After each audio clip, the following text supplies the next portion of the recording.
Bonjour tout le monde. Donc, je suis Kevin Dupuis, je suis planificateur financier depuis plusieurs années et j'ai mon propre cabinet de la Sun Life qui est Platinum Service financier de la Sun Life, situé dans la grande région de Montréal. Ma spécialisation, c'est vraiment de planifier les propriétaires d'entreprises. Donc, c'est une particularité qui est nettement plus complexe que monsieur, madame, tout le monde, autant sur le statut fiscal, les types d'actifs que vous pouvez détenir, les multiples actionnaires. Donc, aujourd'hui, je ne vais pas parler énormément ou je ne vais pas axer mon discours sur les produits d'assurance ou les produits financiers de placement. Le but est vraiment de parler de la planification pour vous. Vous devez regarder au quotidien et faire des révisions par la suite avec votre entreprise pour mieux vous préparer dans l'avenir. D'accord? Et le but d'être un planificateur financier, le mot planification, ben, ça va toucher plus loin que de planifier un an à l'avance. Donc, c'est souvent des points que, avec votre comptable ou avec l'avocat, qui sont d'autres professionnels dont vous avez accès, vous allez plus regarder les transactions ou les éléments à faire dans l'année en cours. Donc, le planificateur financier, lui, va vraiment vous aider plus à vous préparer au fil du temps, à mieux comprendre où est-ce que vous allez terminer dans tout ça. Et où est-ce qu'on va terminer aujourd'hui? Je ne veux pas passer trop de temps sur quand je meurs. Quand on meurt, on appelle ça de la planification successorale. Et là, je parle vraiment d'un âge avancé de décès. C'est une discussion qui est un peu à part et qui est complexe et qu'on peut faire dans une autre rencontre. Il y a des petits points que je vais toucher de ça, mais je veux plus parler de votre planification financière pour vous présentement de votre vivant, puis préparer finalement vos valeurs à vous pour prendre votre retraite. Donc, ça, c'est des éléments qui sont un petit peu plus intéressants là, présentement pour vous. Ça reste que je vais quand même prendre l'occasion, vu qu'on est 5 personnes ici, je vais prendre un peu le pouls de ce que vous aimeriez parler. Je vais vous expliquer du document qui s'appelle le survol de la planification, qui est un document qui vient toucher les points de 3 guides. Et là, je vais vous partager mon écran, ça ne sera pas long. Et voilà. Donc là, vous avez ici, petit instant, est-ce que vous voyez tout le monde, est-ce que vous voyez mon guide du survol de la planification? Oui. Excellent. Donc ça, c'est un premier document que vous allez pouvoir aller télécharger. Et ce document-là, en fin de compte, fait un résumé des 3 autres documents qu'on va toucher aujourd'hui. Et là, le but pour moi dans la rencontre d'aujourd'hui, on ne pourra pas tout toucher malheureusement, mais j'aimerais ça que les gens qui vont aller télécharger ces documents-là, vous puissiez être en mesure de les relire, puis de les comprendre, puis de les appliquer. Donc, en fin de compte, c'est des guides qui sont assez complexes. Et ce que je veux, c'est que vous soyez capable de minimalement les utiliser, de les comprendre avant de les appliquer. Donc, ce qu'on va faire, c'est qu'on va faire la révision de ces documents-là. Ces documents-là vont être longtemps sur le site de l'AQT, puis ils vont revenir s'actualiser. Et je vais refaire au fil du temps souvent des présentations vraiment beaucoup plus ciblées. Aujourd'hui, on y va sur le survol. Donc, quand vous allez en fin de compte sur le site de l'AQT, vous avez dans la section membres l'aspect conseil d'experts. Vous pouvez aller chercher vos documents à partir des conseils d'experts ici. Et je vous conseille également de regarder les autres conseils également qu'on a à offrir avec les autres partenaires. BCS est une belle firme que vous pouvez entre autres utiliser pour peaufiner la convention d'actionnaires qu'on va peut-être parler aujourd'hui ou d'aller vraiment terminer des transactions. Donc, ça, c'est une belle firme. Je trouve qu'ils sont vraiment assez intéressants là, sur les documents qu'ils mettent. Et là, de notre côté, quand vous allez un peu plus bas, vous allez avoir vraiment la Sun Life et là, vous allez avoir les 4 documents. Donc, il faut aller télécharger les 4 documents. Faites attention, il y a un document qui s'appelle ici « Un des meilleurs outils fiscaux du Canada pour les bénéfices cumulés ». C'est de l'assurance vie pour entreprises avec forte valeur de rachat. C'est une autre chose qui n'a pas rapport avec la rencontre aujourd'hui. Donc, c'est vraiment survol de la planification, planification successorale, relève et poursuite des affaires qu'il faut aller chercher. Et si vous allez également là, dans le cercle d'excellence qui a été créé, je ne sais pas exactement si vous l'onglet encore pour ça. Je suis allé tantôt. Vous allez pouvoir le retrouver également à partir de là. Bon, donc, entre autres, comme je vous dis, dans ces guides-là, on parle souvent de produits d'assurance vie parce que la Sun Life essaie de présenter également ses produits ou de patrimoine, mais dans ces guides-là, il faut lire un peu entre les lignes puis aller chercher les autres éléments qui sont vraiment axés sur la planification. Donc, dans l'étape de la survie, dans la planification personnelle, on va parler de la gestion des risques. Mais ce qu'il faut comprendre, c'est qu'on va regarder les types de risques qui peuvent arriver entre actionnaires ou à vos personnes clés dans l'entreprise et comment on peut prévenir ça. Et ce n'est pas toujours avec des produits d'assurance qu'on peut le prévenir. Il faut également améliorer votre structure d'entreprise pour le faire. La planification de la retraite, en fin de compte, c'est ce qu'on va toucher un peu à l'intérieur de ça. Ce n'est pas les outils qu'on utilise réellement, mais c'est de prendre conscience que si vous axez toute votre valeur sur la valeur de la vente de votre entreprise pour votre retraite, bien, vous pourriez avoir par expérience des petites erreurs de parcours qui font en sorte que vous avez peut-être moins d'argent que vous l'aviez pensé parce que les conditions de marché ne sont pas les mêmes au moment de la revente de votre entreprise. Donc, il faut prendre conscience qu'il y a des mécanismes que vous devez mettre en place pour un petit peu diversifier votre argent, votre portefeuille, autant que ce soit avec des produits financiers avec nous que d'acheter un immeuble pour que votre entreprise soit dedans, de faire une compagnie de gestion pour d'accumuler des profits ou des fois peut-être de segmenter un peu ses activités d'affaires pour ne pas avoir tout dans une niche. Donc, c'est de prendre conscience de ça, qu'il y a des risques reliés à la valeur de votre entreprise. Dans la planification de la poursuite des affaires, on a le guide qu'on va passer, là, on va parler des protections des collaborateurs essentiels. Donc, je ne veux pas vraiment parler des protections qu'on achète. On va parler surtout des éléments qui font que vous pourriez être affecté avec vos collaborateurs essentiels. Prendre conscience de ça et de comment vous pouvez le faire dans une convention d'actionnaires ou en améliorant vos mécanismes également, conseil d'administration, ce genre de points-là. La convention d'achat et de vente, ça, c'est des points qui sont vraiment faits fréquemment dans l'AQT avec les propriétaires d'entreprise. Vous êtes un peu plus discipliné que d'autres domaines que je vais planifier. Sur ce point-là, vous avez souvent de multiples associés. Donc, la plupart des gens comme vous auront une convention d'actionnaire, mais souvent, vous l'avez acheté, vous l'avez fait faire, mais peut-être que vous n'avez pas vraiment peaufiné cette convention-là en fonction de vos besoins, puis ça va être de prendre conscience de ça. Également, on va toucher dans la planification de la relève, vraiment le changement de propriétaire. La journée que vous voulez vendre, transférer votre entreprise à la famille. Il y a beaucoup de points qui parlent de transférer l'entreprise à sa famille, là, un transfert familial.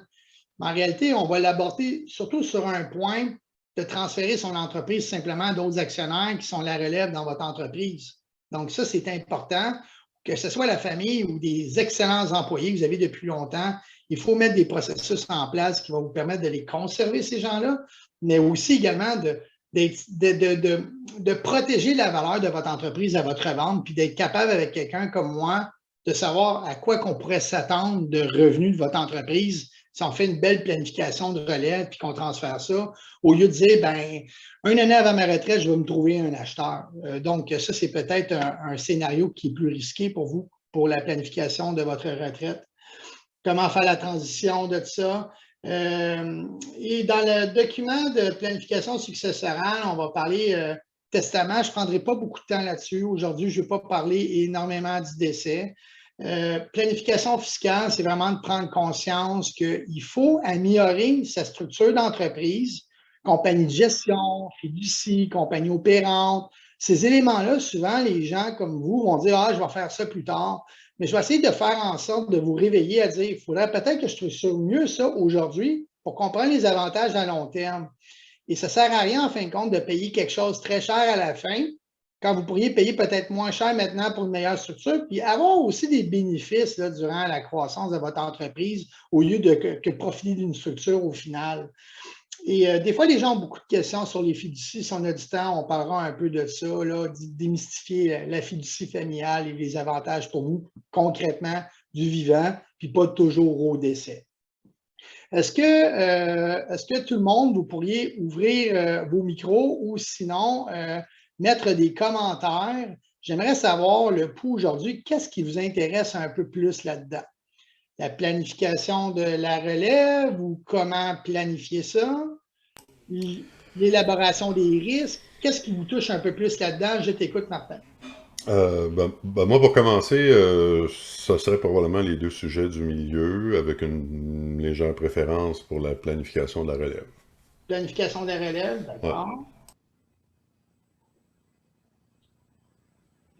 Pour toi, Sonia? Ça serait planification personnelle, je dirais. OK.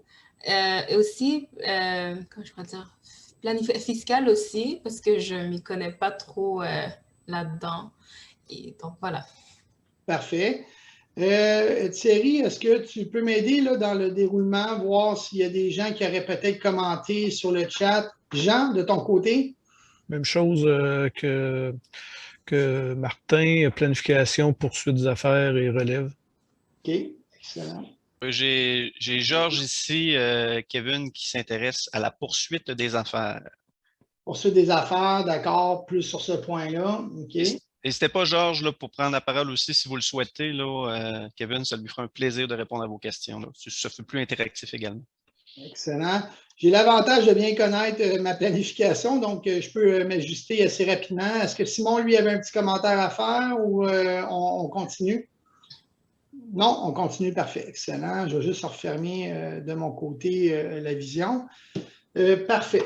Donc, ce que je vais faire dans un cas comme ça, c'est que je vais commencer avec la planification personnelle qui touche un peu la poursuite des affaires. D'accord? Et on va prendre quand même un bon moment là, sur la planification de la relève et fiscale. Ça, je vais l'intégrer ensemble un peu plus à la fin. Ça a plus d'impact. Donc, on va regarder qu'est-ce qui peut mettre à risque mon entreprise aujourd'hui, comment je peux mieux me planifier aujourd'hui avec les documents qu'on a là. Et par la suite, on va dire bien, la relève, la valeur de ça, la retraite, puis prendre conscience que fiscalement parlant, il faut mieux se planifier aussi pour arriver à ça. Et indirectement, Sonia, ben, tu pourras tirer des conclusions fiscales à dire ben, peut-être que d'être juste uniquement incorporé avec une seule incorporation serait des choses à aller revérifier. Donc, on va commencer avec le guide de la poursuite des affaires. Je vais prendre le temps d'ouvrir un peu ça. Comme je vous dis, je veux passer le document avec vous. Donc, je veux passer vraiment les points. Il y a des points que je vais sauter là-dedans, mais les points que je vais parler à l'intérieur, vous pouvez vous prendre des notes. Si jamais il y a des points que je ne touche pas là-dedans, parce qu'il y en a beaucoup trop là, pour faire une rencontre d'une heure et quart là-dessus, prenez des notes. De toute façon, on va vous recommuniquer par courriel. Et vous pouvez également m'écrire et me dire, regarde, Kevin, moi, là, ces points-là, j'avais des questions là-dessus. Je voulais revoir le document plus en détail. Puis je vais pouvoir vous répondre là-dessus là, en faisant un zoom d'une trentaine de minutes avec vous par la suite. Donc, comme je dis, il faut apprendre à lire dans les lignes de ce document-là parce qu'il y a énormément de points qui sont touchés. Il y a des points qui sont moins intéressants que d'autres si on parle que des produits financiers. Donc, la première chose, c'est dans la poursuite des affaires ou la planification, en fin de compte, du vivant. Souvent, le problème, c'est que les gens n'arrivent pas à vraiment cibler c'est qui leur collaborateur essentiel. Et les collaborateurs essentiels, finalement, c'est ce qui va venir soutenir votre croissance ou maintenir votre maturité. Donc, qui s'occupe de vos ventes? Qui fait les liens personnels avec vos clients, qui a des attachements? Qui a des compétences techniques importantes dans votre entreprise? Qui a des aptitudes plus élevées qui va faire en sorte que ça pourrait peut-être nuire à vos prêts d'entreprise si ces gens-là quittent de ce côté? Donc, il faut identifier c'est qui dans votre entreprise qui ont vraiment une valeur ajoutée, une valeur monétaire pour votre entreprise qui fait partie d'un morceau de la valeur de votre entreprise. Et ces gens-là, il ne faut pas juste planifier une relève à dire ils vont m'acheter mes actions dans 10 ans, mais il faut les préparer à ça. Ça peut être autant des gens de la famille que ça peut être des employés importants dans votre entreprise. Et si vous ne préparez pas ça à l'avance et vous faites ça juste 1 an ou 2 ans avant, bien, vous pourriez peut-être voir ces gens-là partir avant que vous soyez prête à vendre votre entreprise ou faire la relève parce que vous n'allez pas avoir signifié votre intérêt, vous n'allez pas l'avoir engagé dans un processus.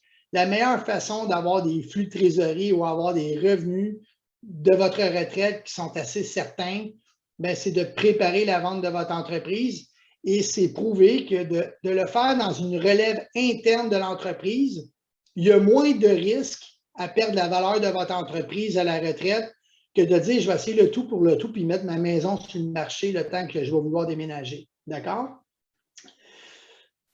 Donc, dans ce document-là, quand on touche les points, excusez-moi, je bouge beaucoup ici, là, on voit qu'ici, 45% de chances que l'employé âgé de 40 ans devienne invalide et que sa période va être de 3 mois au moins.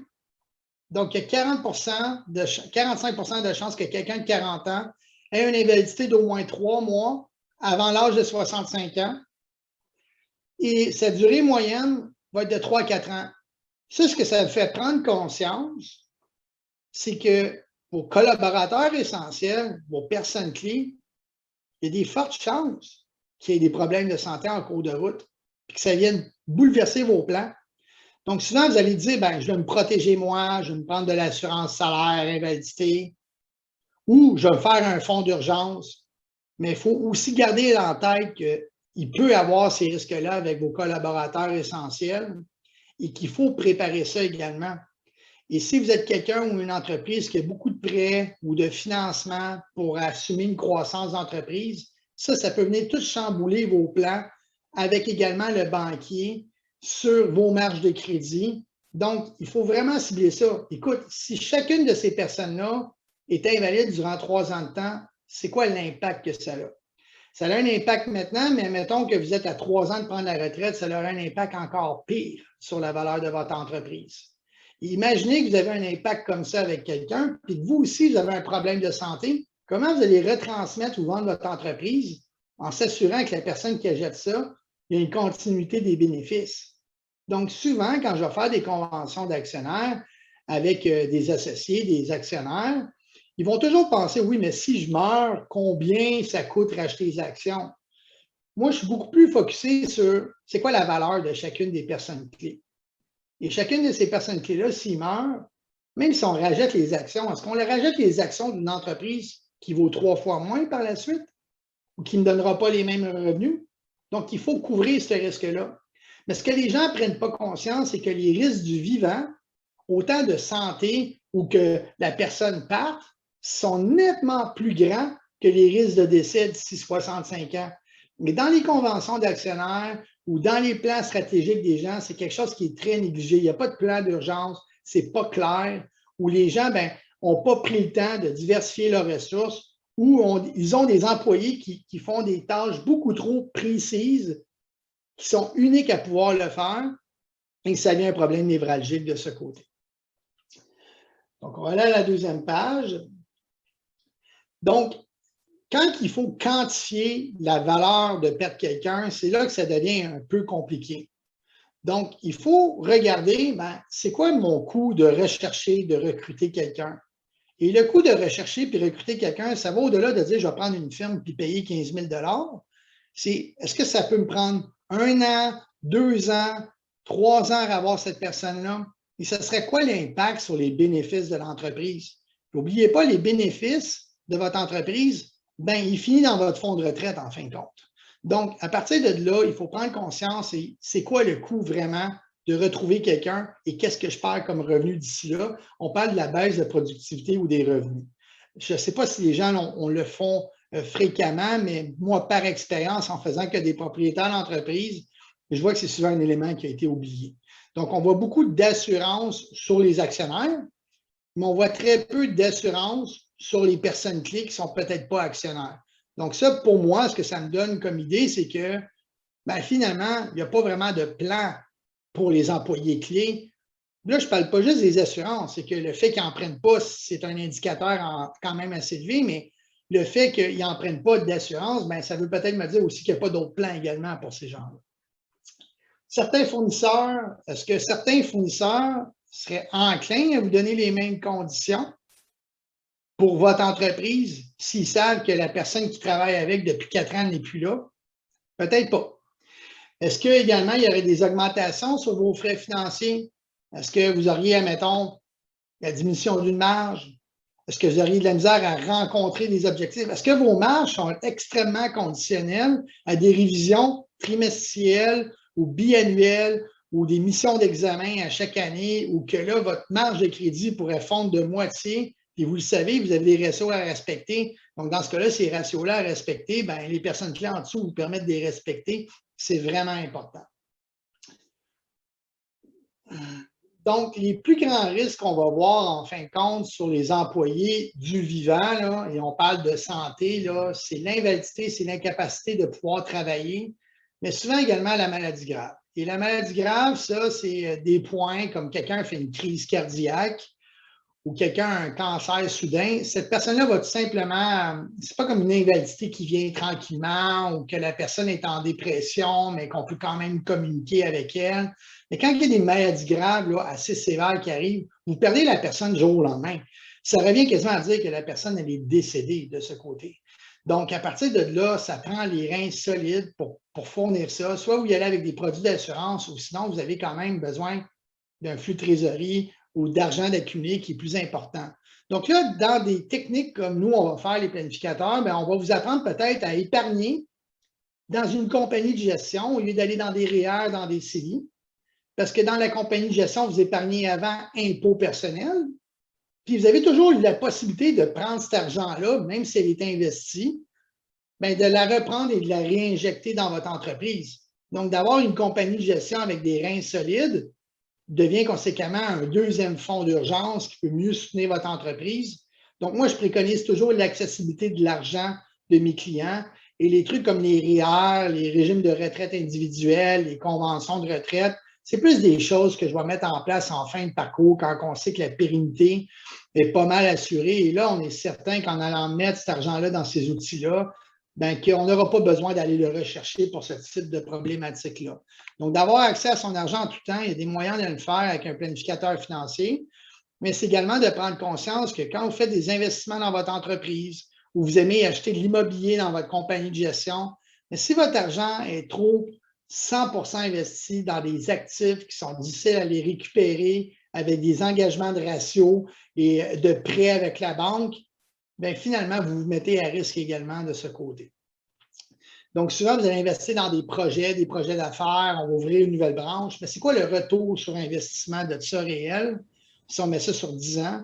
Comparez ça des fois avec des placements qui sont plus passifs ou de l'immobilier. Vous allez dire des fois, peut-être que c'est bon de ne peut-être pas croître aussi rapidement et d'avoir quand même mon argent qui est alloué de côté dans une gestion avec d'autres types de placements qui me rapportent quand même quelque chose, mais qui vont me donner la sécurité pour qu'à chacune des étapes de ma croissance, j'ai les reins solides de l'autre bord et je sais que s'il y a un COVID qui arrive, quelque chose qui arrive comme ça, au moins je peux soutenir beaucoup plus rapidement. Oui, Sonia? Oui, j'avais une question au sujet, désolée de te couper, sur les assurances invalidité. Si par exemple on a des employés et qu'on offre une assurance collective, est-ce que si, exemple, advenant, on ne le souhaite pas que l'employé a soit une maladie grave, une invalidité, est-ce que c'est l'assurance collective qui va prendre en juin ou c'est la compagnie moi-même? Ça, c'est des produits pour les employés, pour leur famille. OK. Donc, quand on parle vraiment, là, quand on couvre des propriétaires d'entreprise, ils ont souvent le collectif au travail, ils ont des protections pour eux, là, leur salaire. Mais on va prendre des protections additionnelles qui sont souscrites par la compagnie, puis dire, ben, regarde, moi, je vais aller prendre 500 000 sur la tête de cette personne-là, que si elle a une maladie grave ou elle a une invalidité, ben, au moins, mon entreprise reçoit des sommes additionnelles. Je suis content que la personne, dans son collectif, elle ait son salaire à la maison. Mais moi, comme entreprise, je reçois quoi de ça? J'ai perdu mon employé quand même, j'ai perdu mon actionnaire, j'ai perdu ma personne clé. Et là, ben, si vous ne voulez pas le couvrir avec des produits d'assurance, que c'est sûr que ça revient un peu à moindre coût, mais dans ce cas-là, au moins avoir des fonds d'urgence ailleurs. Comme souvent, j'entends le plus souvent, ben moi, j'ai juste une marge de 50 000 dans mon entreprise, puis je n'ai jamais eu besoin, fait pourquoi j'en prendrais plus? Ben, d'avoir une marge de 50 000 à faire dans l'entreprise, ou d'en avoir une de 500 000, ça serait accordé. Elle ne coûte pas vraiment plus cher en frais annuels, parce qu'une marge de crédit, quand vous n'empruntez pas dessus, vous n'en payez pas d'intérêt. Donc, vous avez un frais annuel de marge qui est de 500 $. Mais on ne va pas aller voir la banque pour dire, j'aimerais avoir une marge de 500 000 finalement sur mon entreprise au lieu de 50 000 parce que mes choses vont mal et que mon employé clé il est mort. Ça ne va pas bien. Vous n'allez pas l'avoir, votre marge. Donc, vous devriez avoir toujours les meilleures conditions de crédit possibles accessibles. Et ça, on appelle ça de la planification financière, mes amis. Parce qu'au moment que ça arrive, on n'appelle pas son banquier pour dire qu'on a un risque en ce moment, là. On utilise notre marge de crédit et on s'assure que les ratios sont là. Et à partir de là, ben, on a les reins plus solides. Donc, tu sais, l'assurance ne va pas venir tout régler, là. Il faut également que vous planifiez. Les produits financiers, c'est une finalité quand les gens les ont besoin. Avant tout ça, il y a un travail réel de planification à faire. Structure d'entreprise, compagnie de gestion, accès au crédit, où je mets mes liquidités, dans quel type de projet d'investissement. Et c'est ça une planification financière. Par la suite, bien, vous arrivez avec dire, ben, si vous accumulez de l'argent, voulez-vous les mettre dans des fonds mutuels ou acheter un immeuble ou disons, tu sais, faire un prêt privé ou, tu sais, ça, c'est d'autres choix. Le produit financier vient se positionner là-dedans, mais ça n'a rien à voir avec la planification de votre entreprise. Ça, c'est des produits additionnels pour venir régler un besoin au final. D'accord, merci. Ça répond bien à votre question? Oui, très bien, merci. Excellent, excellent. La perte d'un propriétaire. En fin de compte, la perte d'un propriétaire, il y a deux types de choses qui arrivent. Soit il y a le propriétaire unique, ou sinon, il y a le propriétaire avec d'autres gens dans l'entreprise. Donc, la perte d'un propriétaire unique, bien souvent, ce qui va arriver, c'est que l'entreprise va perdre sa valeur, tout simplement. Quand vous êtes un propriétaire unique, si vous n'avez pas un bon plan de relève, puis que l'entreprise n'est pas assez grosse, puis que vous n'avez pas bien préparé ça, il n'y aura pas quelqu'un qui va donner une vraie valeur réelle à votre femme ou à votre conjoint pour dire, ben regarde, ton mari est mort, mais nous, on est dans l'entreprise, on est capable de continuer à la rouler, puis on va les payer, nous, les bénéfices. Et c'est là que des fois, on va prendre des produits d'assurance pour dire, ben je meurs, j'ai de l'argent qui est donné à ma famille. Mais au-delà de ça, est-ce qu'on pourrait avoir une meilleure planification de la relève et des gens à l'intérieur qui font en sorte que si je meurs demain matin, ben peut-être que j'aurais pris de l'assurance vie, mais au moins, l'entreprise a encore une valeur et une continuité. Et ça peut être extrêmement intéressant. Donc, l'assurance vie là-dedans va peut-être permettre de pouvoir acheter les actions plus rapidement, mais encore là, ça ne change rien, comme je vous dis. L'assurance ne va pas régler le problème au départ, vous n'avez pas planifié votre relève et le transfert d'une entreprise en cas de décès. Donc, souvent, ce n'est pas très clair dans une convention d'actionnaire. Ou encore là, si vous êtes propriétaire unique, ben, ce n'est pas très clair pour votre famille comment ils vont reprendre ça. Ce n'est pas déjà dit et désigné qui va s'occuper de ça. Et ça n'a pas été expliqué également aux gens, ben, mon entreprise, est-ce qu'elle vaut vraiment quelque chose? Tu sais, si la personne dit, mon Dieu, papa a toujours fait beaucoup d'argent puis il pense que l'entreprise vaut des millions, mais qu'en réalité, c'est un service de consultation professionnelle que vous faites, donc vous êtes la personne qui prenait toujours les décisions importantes sur le service, bien, vous décédez demain matin, l'entreprise n'a plus vraiment de valeur. Donc là, la famille peut être surpris de ça. Donc, si vous croyez que votre entreprise ne vaut plus rien si vous décédez demain matin, mais dans ce cas-là, n'allez pas dire à votre femme ou à votre conjointe, ou votre conjoint, excusez-moi, bien chérie, si je meurs, l'entreprise vaut 3 millions. Elle vaut 3 millions si tu la transfères de ton vivant. Si tu meurs demain matin, elle ne vaut peut-être pas 3 millions. Donc là, c'est là qu'il faut prendre connaissance de ça. Il y a un décès qui arrive de façon prématurée, bien, en fin de compte, votre conjoint n'a pas les mêmes valeurs. Donc, le décès d'un copropriétaire, là, c'est là que ça devient un peu plus important de planifier ça davantage. Parce que quand vous avez un copropriétaire, il faut payer une valeur à la famille s'il y a un décès. Mais il faut en plus s'assurer que qu'est-ce qu'on rachète à cette personne-là à la succession, bien qu'on a encore quelque chose de viable dans les mains qui rapporte des bénéfices. Ça ne sert à rien de payer. Je m'achète une assurance, admettons, encore une fois, pour payer 1 million de dollars si mon partenaire y meurt. Mais finalement, mon partenaire s'occupait de toute la structure d'ingénierie, de programmation, puis moi, j'étais le gars des ventes. Ben, demain matin, tu as racheté des actions de ton partenaire qui est mort, mais ça ne vaut plus rien. Et là, c'est là que je vais vous faire prendre conscience que le décès, on en parle toujours, on sait que c'est acquis. Mais en réalité, qu'est-ce qui arrive si mon associé, mon copropriétaire avec moi a une maladie grave, puis il ne meurt pas?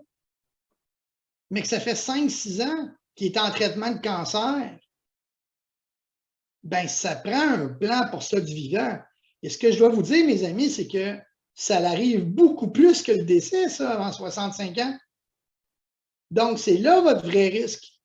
Est-ce que vous basez votre valeur toute sur votre entreprise, mais que vous perdez un collaborateur essentiel encore une fois, qui a une maladie grave, bien, ça vient tout changer le plan de retraite. Et des fois aussi, bien, ce copropriétaire-là, s'il décide de quitter,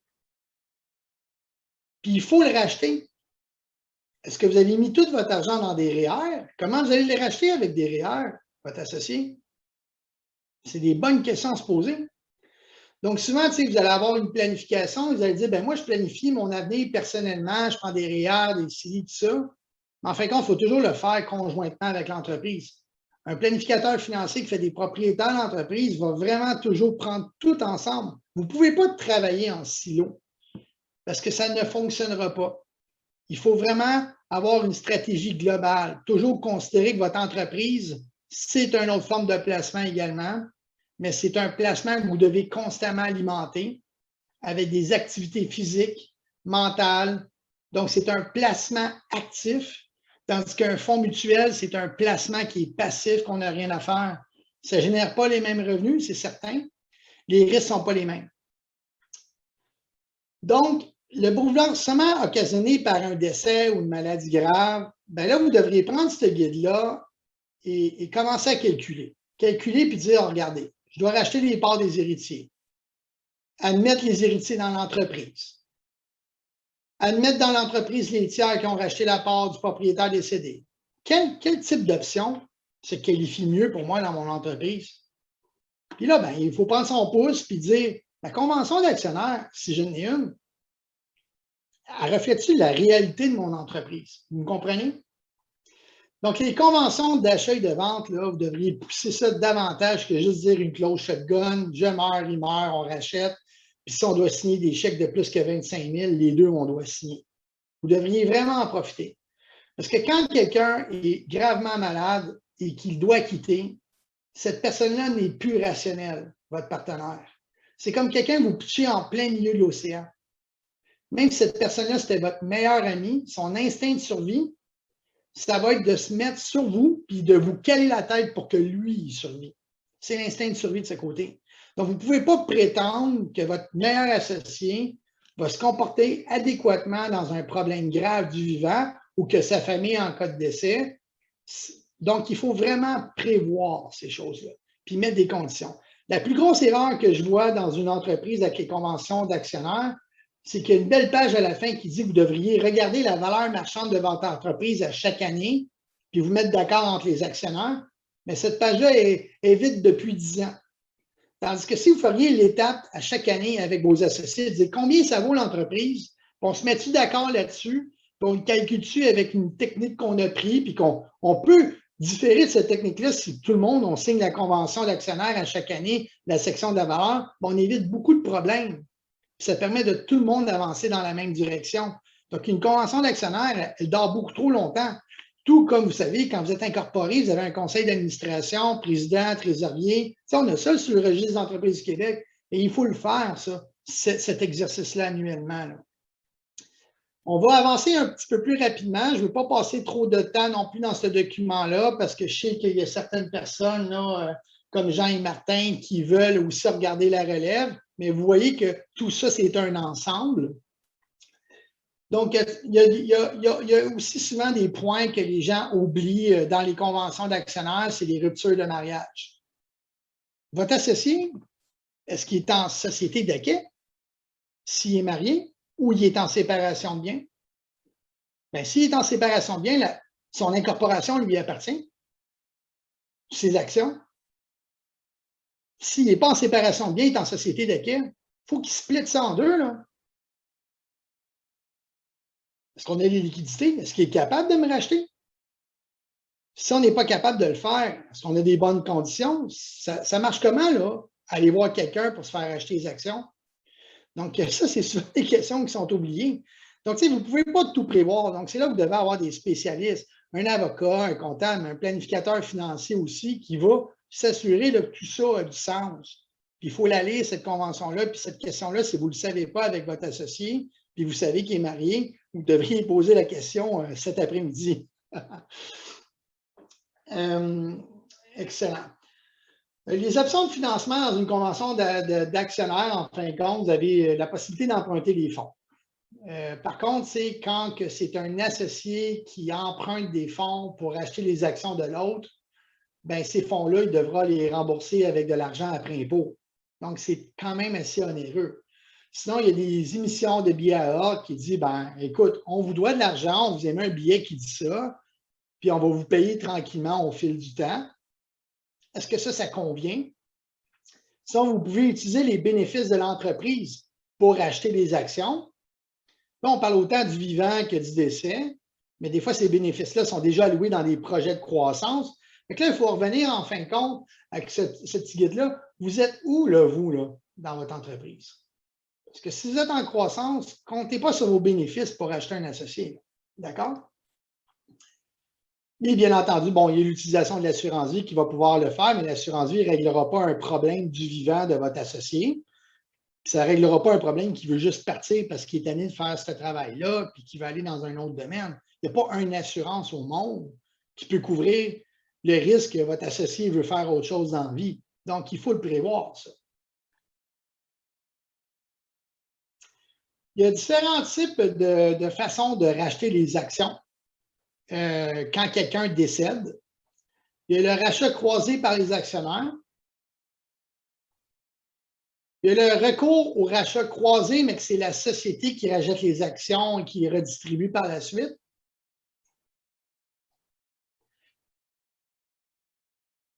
Il y a le recours au rachat d'actions directes, mais ce n'est pas la société qui rachète direct les actions d'un et qui les redistribue à l'autre, mais c'est l'entreprise absorbe ça et les gens qui ont des actions, ils prennent toute une valeur supplémentaire. Et il y a également des règles fiscales qui ont changé depuis 1996 qui font en sorte que dans un rachat d'actions en cas de décès, soit c'est l'actionnaire qui va plus payer, celui qui a été racheté, la succession va plus payer d'impôts, ou sinon c'est l'entreprise qui va racheter, mais ce qu'elle va racheter, son coût d'achat ne va pas augmenter, donc elle va repayer les impôts plus tard là-dessus. Donc, c'est quoi la meilleure solution? C'est qui devrait se partager l'impôt là-dessus? Est-ce que vous avez prévu ça dans votre convention d'actionnaire? Est-ce que vous avez juste acheté un modèle que votre avocat a dit « Ah, moi, ce modèle-là, je le trouve bon, je le prends beaucoup avec mes autres clients. Quand il y a des problèmes de litige, j'y vais bien. » OK, mais fiscalement parlant, là, pour mon entreprise, le type d'associé que j'ai dedans, c'est laquelle technique qu'on va prendre? Est-ce que vous voulez vous ostiner 1 an et demi de temps avec la succession sur comment vous allez faire votre rachat des actions? Moi, je disais, ben, il meurt, je vous rachète vos actions. Oui, mais de quelle technique au plan fiscal on va faire? Donc, ça, c'est important de le regarder. Et là, ce que vous devriez faire, en fin de compte, c'est de dire, regarde, aujourd'hui, s'il y en a un qui meurt, vous demandez à votre fiscaliste, à votre comptable, peux-tu me faire le calcul des 3 façons? Ou un hybride? Puis juste avoir une idée des scénarios. Oui, c'est vrai, vous allez payer peut-être un 300, 500 $ de frais pour faire une évaluation mitaine, là, pas trop complexe. Mais au moins, vous pourriez spécifier ça dans votre convention d'actionnaire. La planification fiscale, en fin de compte, est tellement importante dans vos entreprises parce qu'en fin de compte, vous savez qu'au Québec et au Canada, on paye énormément d'impôts. La moitié de notre argent part en impôts au final. Donc, de planifier au plan fiscal, c'est un élément important sur le rendement de votre entreprise dans votre fonds de retraite. Puis également d'avoir une meilleure planification fiscale puis de réduire les impôts le plus possible, c'est une façon d'aller chercher un meilleur gain sur votre entreprise sans prendre de risques additionnels. Parce que je dis toujours, si on économise de l'impôt avec une technique du gouvernement qui est en place et qui est prouvée, c'est pratiquement garanti qu'on va faire cette économie-là. Vous êtes d'accord avec moi? Donc, de jouer sur l'impôt puis de planifier au plan fiscal, c'est une façon d'augmenter son rendement puis de diminuer les risques de la valeur de son entreprise. Parce que si vous pensez que votre entreprise vaut 3 millions, vous n'avez pas bien présenté ça, votre transfert d'entreprise, vous n'avez pas de fiducie de compagnie de gestion. Mais finalement, savez-vous vraiment c'est quoi la facture fiscale que vous allez avoir au final? Ben moi, j'ai des gens qui vendent leur entreprise pour 10 millions de dollars, puis ils payent 1 million d'impôts. Puis j'ai d'autres clients qui vendent leur entreprise pour 10 millions de dollars, puis ils payent 5 millions d'impôts, admettons. Mais la différence, c'est que les fiducies, les gestions, la préparation à l'avance, et souvent, ça, si vous faites ça en cours de route, ce qu'il faut comprendre, c'est que tout ce que vous détenez à votre nom personnel, même si vous créez une fiducie, une gestion, puis vous faites des changements, c'est difficile d'enlever ce que vous avez acquis à votre nom personnel dans le passé. C'est du vieux gagné qu'on appelle. Il va falloir assumer les impôts là-dessus. Vous n'allez pas pouvoir dire, ben, je l'ai transféré, j'ai le droit à la multiplication d'exemption de gain en capital. Tous ces changements-là, ben, il y a le passé, puis quand on fait des changements dans votre structure fiscale, ben, la date qu'on les fait, ben là, ça va s'appliquer sur le nouveau gagné. Mais le vieux gagné, il est difficile à éliminer là, au plan fiscal. Donc, si vous attendez à la dernière minute, ben, vous avez nécessairement moins de chances de sortir de la maison qui est en feu parce que vous n'êtes pas donné beaucoup d'options pour le faire.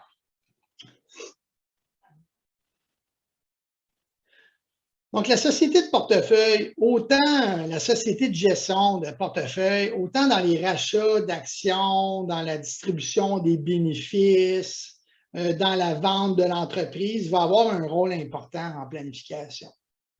Donc, de dire qu'une compagnie de gestion, ça ne vaut pas la peine de créer ça à l'avance parce que je ne veux pas payer un état financier de 1 000 $, puis de toute façon, je n'ai pas d'argent à monter présentement dedans. Mais en planification fiscale à long terme, en réorganisation des actions, souvent, c'est que vous n'êtes pas en mesure de calculer le coût à long terme de ne pas l'avoir fait maintenant. Là, votre comptable va vous dire, oui, mais si on fait ça cette année, on n'a pas de besoin, en fin de compte, on n'a pas d'argent à mettre dedans, tu n'économises rien en impôts. Je comprends, mais sans la fiducie ou la gestion, une bonne structure, bien, vous complexifiez votre vente par la suite. Puis là, souvent, ça n'a pas été calculé, le coût final de ça. Donc, là, on tombe à un point intéressant pour Martin et pour Jean. Ça vaut quoi, mon entreprise? Comment je calcule ça? Ça, je ne suis pas un évaluateur d'entreprise agréé et ça coûte cher généralement le faire, mais disons que j'ai souvent été confronté à ça. Je suis allé lire beaucoup là-dessus. J'ai parlé beaucoup avec des évaluateurs. J'ai beaucoup de clients qu'on a fait les évaluations avec l'évaluateur pour finir notre planification. En fin de compte, il y a différentes techniques de calcul pour le faire. Puis généralement, bien, le problème, c'est qu'il va manquer des renseignements ou des éléments de comparaison pour savoir c'est quoi votre entreprise si vous êtes dans un secteur unique. Donc, ça peut venir complexe. Mais là, tous les éléments que je vous ai dit, d'établir vos collaborateurs essentiels, les personnes clés, qu'est-ce qui arrive en cas de décès, de maladie grave, mais là, on parle vraiment du vivant, là. Mais si vous n'êtes pas capable d'établir ces risques-là, vous risquerez de surévaluer la valeur de votre entreprise. D'accord? En réalité, il y a un coefficient de capitalisation à utiliser. Il y a certaines entreprises de mes clients que ça se vend 5-6 fois les bénéfices. D'autres, ben, ça va être 1 ou 2 fois. D'autres, ça ne va pas être les bénéfices qu'on va prendre, mais ça va être vraiment la valeur nette de l'entreprise, les actifs accumulés dedans. Parce que l'entreprise est difficilement transférable ou il y a des coûts reliés à ça. Ou sinon, ben, ça va être une actualisation des cash flows qui va rentrer au fil du temps. Une actualisation des cash flows, souvent, ça va être utilisé dans des entreprises avec du repeating business auquel on sait qu'il y a des contrats, des fournisseurs, des contrats de services de signer. Ça va être intéressant. Et des fois, en comprenant comment calculer votre valeur d'entreprise aujourd'hui, vous allez peut-être dire, peut-être je suis mieux de m'orienter dans mon entreprise, dans un autre segment qui me crée peut-être moins payant là, mais qui va me donner une belle valeur de revente. Au final, tous les gens, en général, travaillent pour se créer un fonds de retraite ou un jour dire arrêtez, j'ai de l'argent. Bon, il y a des gens comme Elon Musk, je ne sais pas si c'est l'argent qui les motive ou toujours de croître et de changer le monde, mais tu sais, généralement, la plupart des gens vont quand même considérer la valeur que ça leur donne au final. Donc, c'est quoi la valeur au final de, disons, je vais faire de la réparation, ou je vais faire des mandats directs versus développer des produits ou des licences? C'est une question intéressante. Et des fois, dans l'année en cours, le choix est plus simple. On va y aller dans l'immédiat, mais ce n'est pas vraiment transférable comme entreprise. On va perdre là-dessus. La survaleur personnelle, ça, c'est souvent un élément qui est sous-estimé. En fin de compte, la personne va évaluer son entreprise avec lui dedans. Mais si lui n'est pas dedans, elle vaut peut-être beaucoup moins, là. Et peut-être que de la façon dont vous êtes outillé, si vous n'êtes pas dedans, c'est un petit peu difficile à comprendre le fonctionnement de votre entreprise. Donc, ça, souvent, c'est surévalué. En fin de compte, on va toujours trouver que son enfant est plus beau que l'autre. Mais il faut comprendre que de la vue de quelqu'un d'autre, les gens vont faire des comparables. Donc, il faut considérer ça dans l'évaluation de votre entreprise et aussi les questions fiscales. Donc, mon entreprise, elle vaut peut-être tant, mais est-ce que je vais me qualifier pour l'exemption de gain en capital? Est-ce qu'il faut que je vende ça d'un coup ou je peux étaler ma vente sur plusieurs années? Ça, c'est intéressant avec une relève. Parce qu'avec une relève qui est bien établie, donc vous gardez quand même un certain contrôle décisionnel tant que toutes les parts ne sont pas rachetées, bien, vous pouvez étaler votre achat d'entreprise sur plus long d'années et avoir des revenus. Donc, vous n'avez pas besoin d'assumer dans une déclaration fiscale autant d'une société ou personnelle, autant de revenus d'un coup si vous vendez votre entreprise aujourd'hui d'un seul coup que c'est étalé sur 10 ans. Un fractionnement de revenus, c'est ce qu'on essaie de faire, les planificateurs, avec vos revenus de retraite. Ça ne sert à rien de vous donner quelque chose aujourd'hui fortement imposé si au final, vous n'allez pas le dépenser aujourd'hui. Donc, on va le retarder, le décaissement. Le type d'industrie, les types d'actionnaires à l'intérieur sont intéressants à voir. Et là, ici, on va tomber dans ce document-là sur la comptabilité des assurances-vie. Ce n'est pas un point que je vais toucher avec vous aujourd'hui. Ça n'a pas nécessairement un rapport direct avec la planification de relève ou où est-ce qu'on doit s'orienter. Un petit instant, ce document-là. Ce qui est intéressant, vous allez aller à la page 26 du document. Si on regarde en bas de page, c'est la page 26. Vous avez une belle façon, un bel exemple de pouvoir calculer une personne clé dans votre entreprise. Et ça, c'est intéressant. C'est comme quand vous faites un budget. Les gens me disent, j'aimerais ça me faire un budget. Mais quand je leur donne un exemple de budget qu'on utilise, ah, c'est vrai, je n'avais pas pensé à ça. Ah, c'est vrai, je n'ai pas pensé à ça. Donc, vous pourriez utiliser l'annexe A pour calculer puis vous donner des idées sur les collaborateurs essentiels. Il y a 2 jours, justement, j'ai passé à peu près 1 heure avec 4 associés. Puis en fin de compte, les assurances vie ou assurances maladie grave qu'on a pris sur les gens, là, je ne vais pas revenir sur l'assurance, mais c'est le même calcul que vous devez faire. Bien, eux, ils ont regardé la valeur des parts, des actions, puis quand on a touché des points, on a des gens avec juste 10 d'actions qu'on a pris des capitales d'assurance qui étaient au moins égales à quelqu'un qui en avait 35. Simplement parce qu'il y avait d'autres éléments à l'intérieur de ça qu'il fallait tenir en compte. Aussi souvent, quand vous allez faire ces exercices-là, essayez, ce n'est pas marqué là-dedans, mais de projeter dans 5 ans. Dans 5 ans, c'est quelle de ces valeurs-là qui pourrait plus influencer mon collaborateur essentiel? Tu sais, c'est beau de le faire aujourd'hui, mais de le prévoir sur 5 ans, des fois, vous allez dire, oh, mon Dieu, c'est vrai que l'excédent des salaires à verser en remplacement serait beaucoup plus grand parce que cette personne-là, c'est une personne clé, mais ça fait juste 3 ans qu'elle est dans l'entreprise. Imaginons que ça fait 5 ans plus tard qu'elle est là et qu'elle a encore plus de responsabilités. Donc, cette personne-là va être encore plus difficile à aller chercher parce que vous allez lui donner encore plus de responsabilités. Et là, vous allez vous détacher davantage de ça. Vous allez donner conséquemment beaucoup plus dépendant de cette personne-là. Dans la croissance d'augmenter les employés dans l'entreprise, souvent, le risque qui vient avec ça, c'est qu'on devient dépendant de ces gens-là parce qu'on redonne ça à quelqu'un complètement. Nous, on se met à travailler un autre projet de croissance. Et si on perd cette personne-là, on est rouillé. Ça fait longtemps qu'on ne l'a pas fait. Et là, on est vraiment dans une... Les coûts font encore plus mal. Par la suite, l'annexe B ou l'annexe C ou l'annexe C continuité et l'annexe D, c'est les façons de calculer les rachats de parts en cas de décès avec les techniques qu'on a dit. Donc, moi, je vous inciterais peut-être des fois, si vous faites votre convention d'actionnaire bientôt, à sortir ces 3 annexes-là, puis demander au comptable ou à l'avocat, laquelle est la mieux pour moi? Et là, regardez les yeux. Et là, vous allez vous dire, ah, peut-être qu'ils ont oublié un peu ça quand ils font la convention d'actionnaire. Ils regardent plus vraiment dans le day-to-day les décisions. Et là, vous allez peut-être dire, OK, cette personne-là, même si elle est excellente pour faire mes conventions, bien, il y a peut-être des éléments qui a passé trop rapidement. Puis n'oubliez jamais une chose. Et là, je sais qu'on est enregistré, mais c'est un exemple que j'aime bien prendre. La meilleure personne pour choisir vos bobettes le matin, c'est vous-même.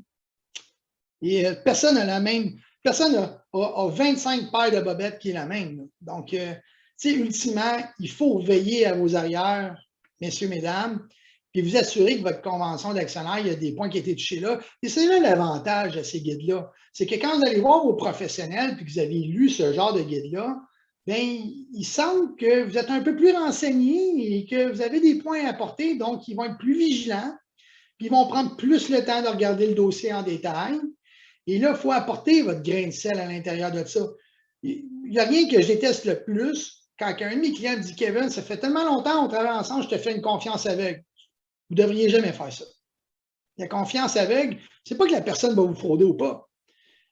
Le problème, c'est qu'on ne peut pas prendre les meilleures décisions constamment pour vous. C'est vous qui prenez les meilleures décisions pour vous. Nous, on est là pour vous aider à les prendre.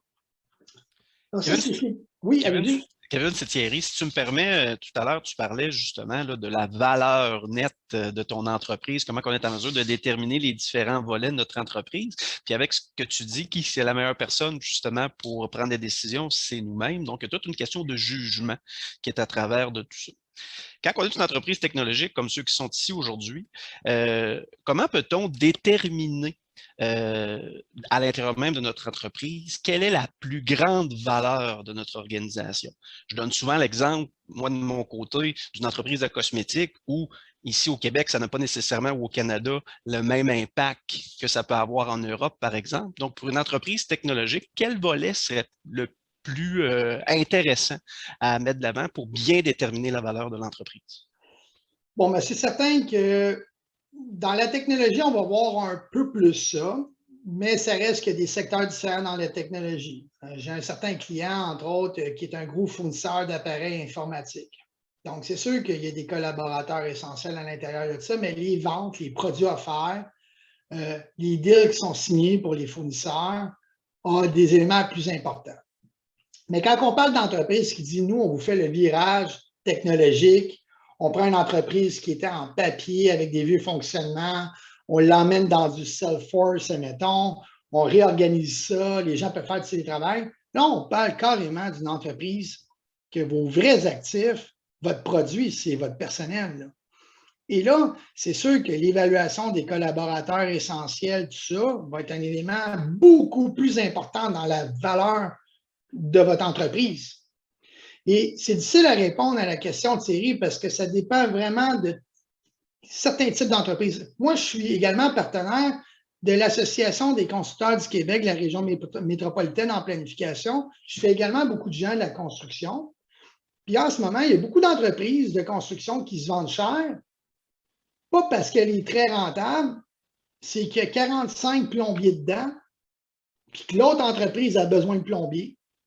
C'est la meilleure façon d'aller chercher les gens. Donc, vous voyez, cette entreprise-là va se vendre cher parce que le capital humain dedans est trop important. Donc là, il faut considérer, c'est quoi mon capital humain? Est-ce que mon entreprise est vendue sur un multiple des ventes, sur les bénéfices? C'est des éléments à considérer. D'accord? Il y a des entreprises qui ont beaucoup de contrats gouvernementaux depuis longtemps. Ils fournissent, disons, des appareils informatiques. Bon, si les contrats sont assez bien diversifiés, ce risque-là est moins grand et ça va être basé, la vente de l'entreprise va être plus basée sur le chiffre d'affaires, les ventes. Mais également aussi, il faut faire attention, des fois les gens ont des chiffres d'affaires intéressants, mais leurs bénéfices sont faibles. Et ça, des bénéfices faibles sur des gros chiffres de vente, pour ma part à moi en tant que planificateur, c'est une grosse part de risque. On n'a pas beaucoup de marge de manœuvre. Je préfère une entreprise avec 3 millions de chiffre d'affaires et 500 000 de profit qu'une entreprise avec 10 millions de chiffre d'affaires et 250 000 de profit. Et aussi, quand vous allez calculer la valeur de l'entreprise de tout ça, on a quelque part dans un des guides, je suis un petit peu mélangé, on va le voir, mais il faut des fois réévaluer son état financier. Parce que c'est sûr que si vous avez un président d'entreprise qui fait presque rien, mais qui se prend 500 000 de salaire par année, bien, techniquement, moi, si j'achète cette entreprise-là, je sais que je n'ai pas besoin de 500 000 pour payer la même valeur. Mais ce qu'on voit surtout, c'est des propriétaires d'entreprise extrêmement importants qui se sous-payent dans leur entreprise depuis toujours. Moi, je me prends juste 90 000 de salaire. Je n'ai pas besoin de plus. Ma bouteille de vin, je l'aime comme ça. Oui, mais monsieur, vous travaillez 60 heures par semaine. Il y a plein de gens qui dépendent en dessous de vous. Vous avez une super belle entreprise. En réalité, il n'y a personne qui pourrait faire votre travail pour cette valeur-là. Là.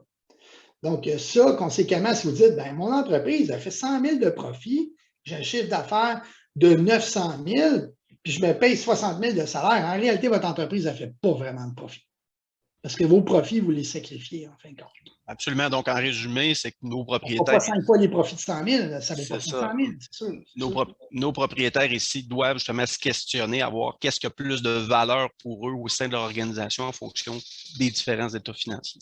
Exact. Puis là, dans les guides que vous allez avoir, il y a des places pour vous aider à calculer ça, des points. Puis l'avantage, c'est de prendre ça puis de le calculer. Mais mettons que votre comptable est calculé, puis là, vous avez fait votre calcul, bien, questionnez sur quoi il se base. Puis moi, sur quoi je me base. Puis là, bien, arrivé à ça, on va pouvoir le voir. Par contre, ce qu'on voit beaucoup dans les IT, c'est que souvent, il y a des produits dérivés, des nouvelles façons de faire. Ça va-tu se vendre beaucoup ou pas? Dans le IT, je vois beaucoup de gens qui pensent que ça va éclater leur chose, ça n'éclate pas du tout. Et je vois beaucoup l'inverse aussi, des gens, des clients, je n'y attendais pas. 3-4 ans après, c'est incroyable. C'est des entreprises fulgurantes. Ce facteur-là, votre valeur d'entreprise, les gens des IT, pour votre retraite, il faut vraiment mettre un multiple de risque ou de variation beaucoup plus important dedans qu'une compagnie de construction, admettons, qui fait un chiffre d'affaires de 35 millions par année en pavage résidentiel commercial. Ben, il y a des pépines là-dedans, il y a des camions, il y a un immeuble, tout ça. C'est sûr qu'il y a une valeur là-dedans dans cette entreprise-là qui est moins assujettie à bouger. D'accord? Et aussi dans le domaine de la construction, disons, bien, les employés sont régis, entre autres, par la CCQ. On ne peut pas les voler les employés comme qu'on veut non plus. Dans les IT, vous savez que ça bouge beaucoup les employés de ce côté. Est-ce que vous avez des questions avant que je passe à l'autre document? Pour l'instant, c'est bien. Parfait. Je vais continuer.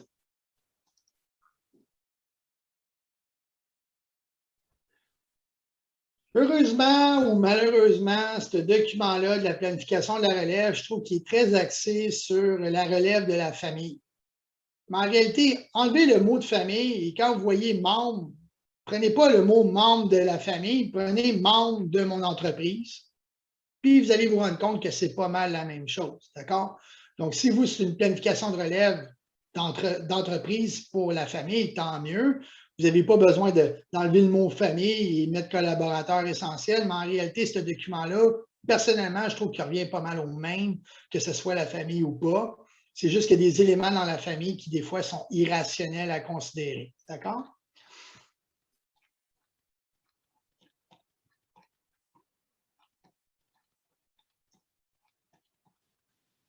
Bon, je suis désolé si je vais comme ça. Je ne veux pas sauter de bout trop important. Pourquoi planifier en fin de compte une relève? C'est que souvent la transition va être médiocre. Et ça, c'est quelque chose que je vois trop souvent. Là. Une planification, 2-3 ans. J'ai un de mes clients dernièrement, ça fait 5 ans que j'en parle. Il est rendu à 69 ans. Tu sais. Vas-tu planifier ça, cette relève-là? Il est encore en train de faire des acquisitions. Là, dernièrement, il y a eu un problème au cerveau. Il y avait un enflure, il y avait du sang, il s'est fait faire des trous. Là, il commence à réaliser, là, mais même si ce n'est pas une question de santé, il n'y a aucune planification de fait. Sa conjointe, en plus, dans sa famille, est 0% impliquée là-dedans. C'est tout simplement un cafouillage. Son comptable, ben, s'utilise fait les rapports d'impôts, les états financiers, mais il n'y a pas vraiment une connaissance de tout ça, aucun plan de retraite. Là, il me dit toujours, ben, gars, moi, mon entreprise, je travaille fort, puis là, ça va avoir temps, puis ça va assurer mes jours, mais tu mens demain matin, ton entreprise, je crois que ça va aller mal. Et toujours pas de convention d'actionnaire non plus. Il y en a fait une dernièrement avec une division qui est ouverte à Québec, mais c'est une convention très simpliste, là, un rachat de part si je meurs. Donc, on ne va pas très loin avec ça, c'est un gros problème. Les raisons de le faire, c'est également de définir c'est quoi la valeur de votre entreprise et de savoir est-ce que je suis mieux de vendre mon entreprise à quelqu'un d'autre ou de planifier une relève. Et ça, souvent, là, les transferts entre familles, souvent, c'est pénalisant, finalement. On va vouloir transférer à la famille, mais en fin de compte, ça peut être mieux de vendre l'entreprise puis d'ordonner les sommes à la famille si ces gens-là ne sont pas vraiment faits pour être dans l'entreprise. Est-ce que cette personne-là veut vraiment gérer l'entreprise parce que vous aimeriez que votre fils ou votre enfant soit le président? En réalité, lui, là, qu'il soit président là-dedans ou qu'il fait un autre travail, il va être autant heureux, mais il n'aura jamais la même valeur que si vous vendez à quelqu'un d'autre. C'est quelque chose réellement à considérer. Et réduire sensiblement les risques auxquels votre capital pourrait être exposé, c'est des points importants à voir à l'intérieur de ça. Quand vous faites également une planification de relève, il y a une façon de structurer le rachat d'actions. Et souvent, ça peut être intéressant des fois de vendre son entreprise à sa relève à la pleine grosse valeur, puis de se faire racheter des actions, puis d'avoir des dividendes ou du gain en capital qui est moins imposé, que de dire, je vais y vendre ça pas cher, mais tu vas me payer un salaire durant tant d'années. Un salaire, c'est le revenu le plus imposable. Donc, il y a des calculs à faire avec ça. Et généralement, si vous ne les faites pas à l'avance, ben, vous n'allez pas pouvoir vous orienter dans votre relève. Quand je parle de ça, c'est de dire de structurer, de voir comment on pourrait faire le rachat. Est-ce que vous avez un programme de relève qui est établi? Une planification globale, c'est une planification financière. Donc, si vous n'avez pas un programme qui dit, en gros, un programme, des fois, c'est un gros mot, mais de dire, planifier ma relève, ça va se faire en combien d'étapes? Et c'est beaucoup mieux de planifier une relève tranquillement en transition, d'engager les gens tranquillement, que de le forcer à la dernière minute. Donc, pour ça, avant tout, vous allez voir, il y a des points intéressants là-dedans qu'on va voir, c'est comment on peut préparer ces gens-là. Mais si vous voulez planifier votre relève, vous allez vous faire payer comment? Qu'est-ce que vous allez faire avec les bénéfices accumulés dans l'entreprise présentement?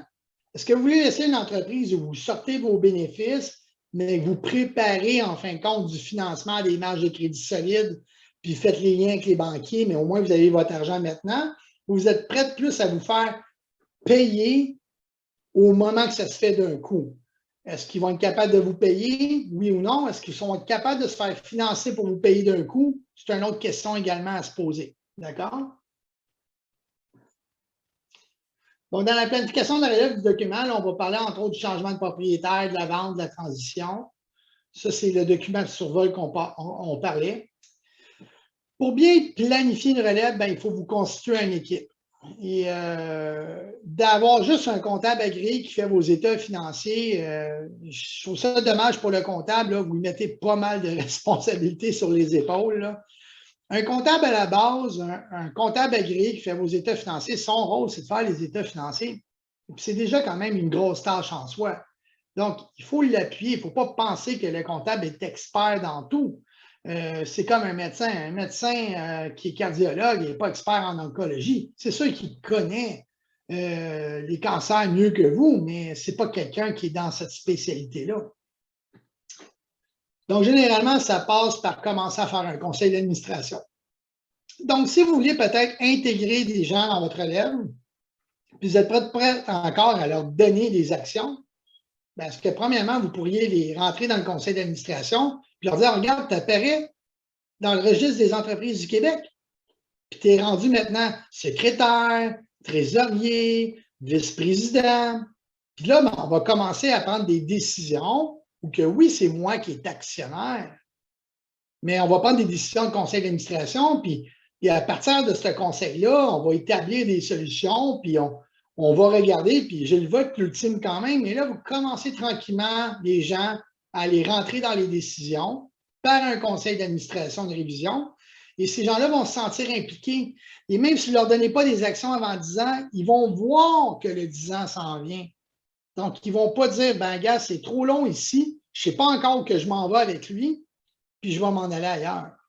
Parce que je vais prendre une opportunité. En l'impliquant dans le conseil d'administration, vous allez engager cette personne-là dans l'entreprise. Il va voir la lumière au bout du tunnel. Il va se dédier, puis il va vouloir faire accélérer ce processus-là, puis il va participer au transfert de la relève. Vous avez une famille, honnêtement, ça prendrait quand même un conseil de famille, un peu comme un conseil d'administration. Vous devriez discuter de certaines choses, mais là, généralement, les conseils de famille pour les entreprises, on parle de grosses entreprises, là. On parle, mettons, d'entreprises à la Saputo, des entreprises de plusieurs millions de chiffres d'affaires, où il y a beaucoup d'implications, ou qui a déjà eu un transfert avec le père. Mais si vous avez une entreprise avec 2-3 millions de chiffres d'affaires, puis vous avez 2 enfants, puis qui habitent les deux, un à Vancouver, un au Texas, peut-être que le conseil de famille n'est pas important. Il y a des organismes qui peuvent vous aider là-dessus, mais ce qui est intéressant quand même, quand on regarde avec Investissement Québec, je trouve que c'est une firme qui va prêter de l'argent, mais qui va aussi offrir quand même beaucoup de services de consultation. Ils vont pouvoir vous mettre un lien avec d'autres personnes. Des fois, les gens sont un peu échaudés à commencer ça parce qu'ils trouvent les honoraires très chers. Mais regardez, souvent, il y a des ressources quand même assez accessibles pour commencer le travail, qui ne vont pas nécessairement vous coûter de l'argent. Un peu comme je faisais un balados dernièrement pour la Sun Life en lien avec le Journal des Affaires, on parlait de l'activité physique dans les entreprises. De promouvoir ça, ce n'est pas toujours de dire on va mettre un gym à 50 000 en partant. Tu sais. Déjà, peut-être de diffuser un menu santé qu'ils peuvent faire à la maison une fois par semaine avec un courriel et de leur dire, en fin de compte, qu'ils pourraient aussi faire tel type d'exercice physique que vous payez ou que vous allez chercher en ligne. Ça ne coûte rien, ça, vous commencez déjà la promotion. Donc, c'est sûr que si vous voulez devenir plus sérieux, ultimement, il va falloir vraiment payer pour ça.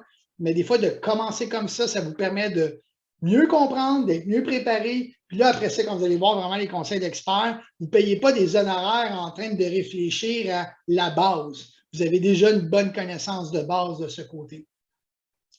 Ça prend vraiment pour planifier la relève, vous avez absolument besoin d'un fiscaliste pour voir les impacts fiscaux, simuler des scénarios, voir le bon choix. Tout dépendant du type d'entreprise, le type de valeur que vous allez avoir et la structure, si vous avez une gestion, une fiducie ou pas, ben, il va falloir soit améliorer votre structure avant de commencer la relève pour pouvoir permettre d'accueillir puis de générer des nouvelles actions aux gens qui vont rentrer. Puis là, ça part avec, est-ce que je gèle la valeur que j'ai déjà ou je leur transmets une partie de la valeur que j'ai créée depuis 20 ans? C'est vraiment des questions importantes à regarder avec le fiscaliste puis de voir les scénarios. Là, vous allez dire, ben gars, moi, si j'ai à faire une relève puis à rentrer les gens, ce serait de cette façon-là. Donc, conséquemment, vous allez savoir comment la planifier avant. Moi, personnellement, si je rentre dans l'auto de quelqu'un, j'aimerais savoir si je m'en vais au Centre Bell ou si je m'en vais à New York. Ça va changer un peu les running shoes puis l'habillement que je vais mettre, puis si je m'apporte un sac ou pas. Là. Donc, tu sais, c'est la même chose. Fait qu'il faut savoir où est-ce que vous voulez terminer, puis comment vous allez faire au plan fiscal pour dire aux gens, ben, moi, je vais t'impliquer dans le conseil d'administration ou je vais te donner des actions sur telle façon. Donc là, il y a des choses à regarder avec ça.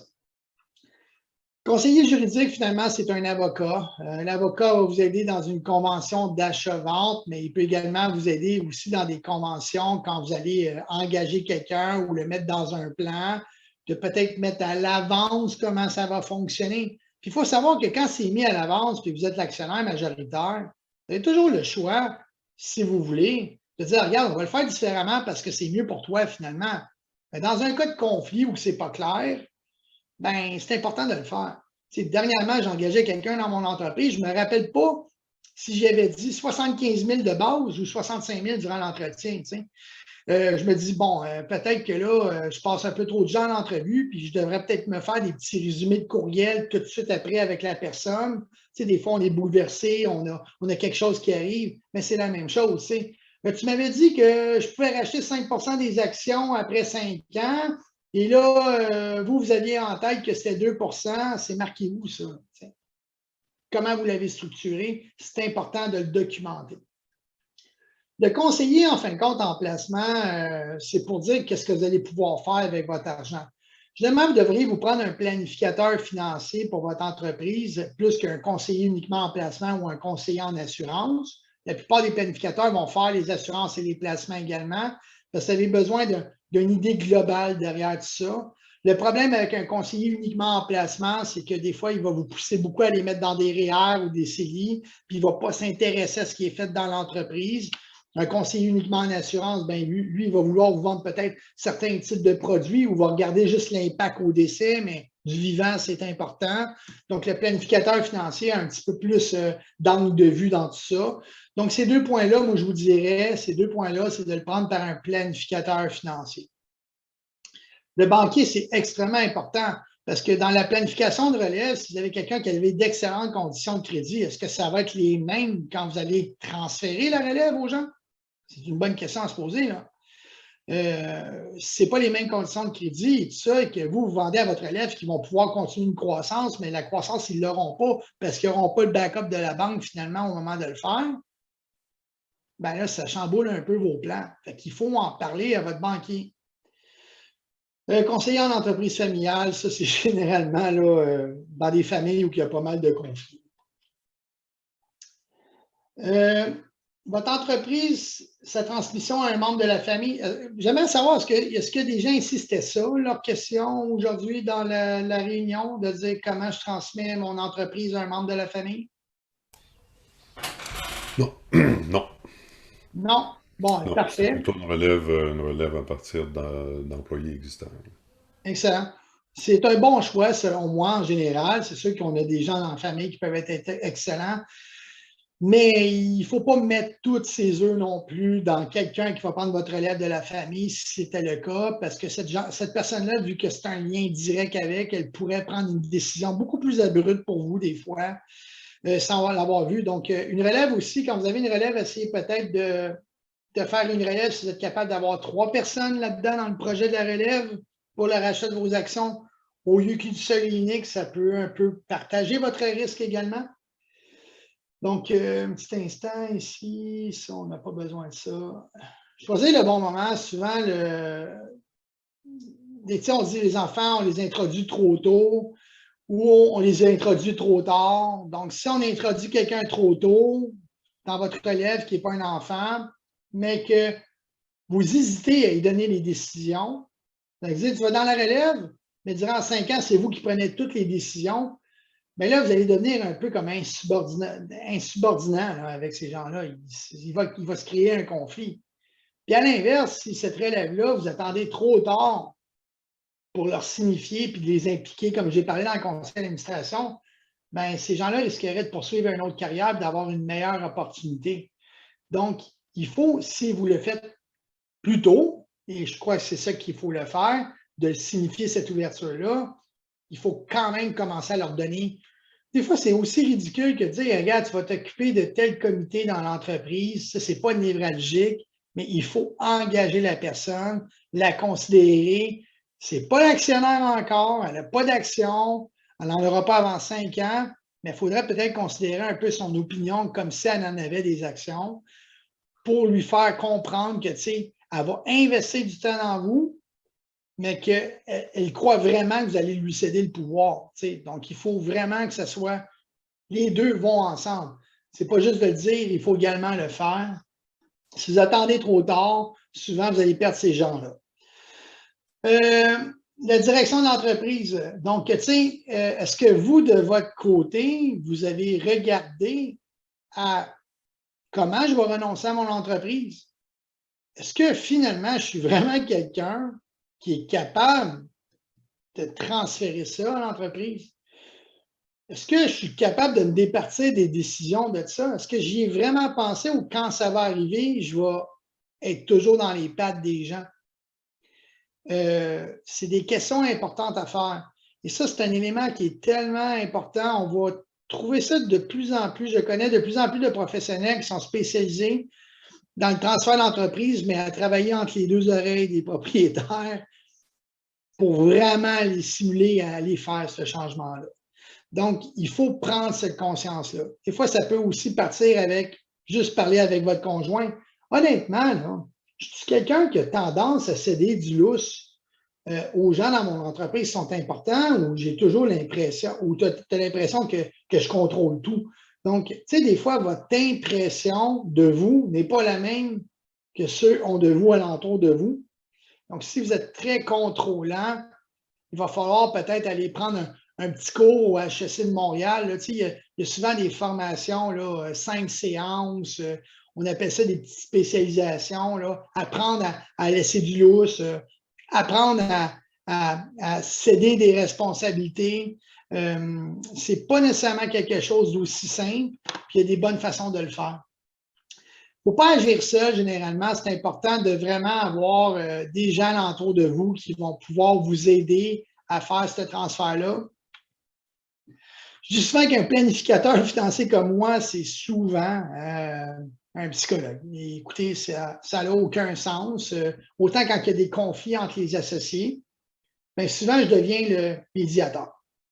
Parce que je m'occupe d'un, je m'occupe de l'autre. Je ne suis pas les avocats non plus. On dirait que ça me parle par la bande. Mais souvent aussi, quand on va parler, puis qu'il y a des plus jeunes, puis qu'il y a une transmission qui est en train de faire, bien souvent, c'est intéressant que je sois dans la discussion parce que je suis capable de désamorcer les choses, de voir que je vois autant l'intérêt d'un qu'à l'autre. Puis je fais prendre une petite conscience et on dirait que les gens sont un peu plus polis aussi. C'est intéressant d'intégrer vraiment un médiateur quelconque que ce soit dans le transfert de l'entreprise, dans le conseil d'administration, des fois d'intégrer peut-être une autre personne qui a fait sa relève d'entreprise de quelqu'un que vous connaissez d'une autre entreprise peut aider également. Donc, c'est intéressant vraiment d'aller chercher des ressources puis d'inclure d'autres personnes là-dedans que d'avoir une direction vraiment juste un à un, front to front. Il y a des firmes spécialisées pour ça.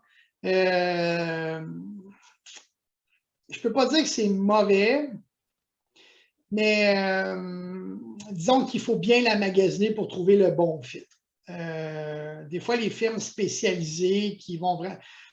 Comme je disais, des fois, de commencer avec, comme je vous dis, avec vos professionnels existants, de les inclure dans la discussion avec les autres personnes. Si votre relève n'a jamais rencontré votre comptable, votre avocat, ben, ce serait peut-être déjà un départ là, de commencer à travailler ça. Puis d'essayer de dire ben, à ces professionnels-là, j'aimerais ça que tu organises mes jeunes. Donc, moi, on me demande souvent d'organiser les jeunes de mes clients. Peux-tu l'organiser, lui? Je pense qu'il a besoin d'une gestion aussi. C'est un actionnaire à 10% ou va regarder ses choses personnelles. Là, ben, tranquillement, la personne se sent impliquée. Pas juste dans l'entreprise, mais avec vos professionnels, ça peut être intéressant avant d'aller directement avec une firme.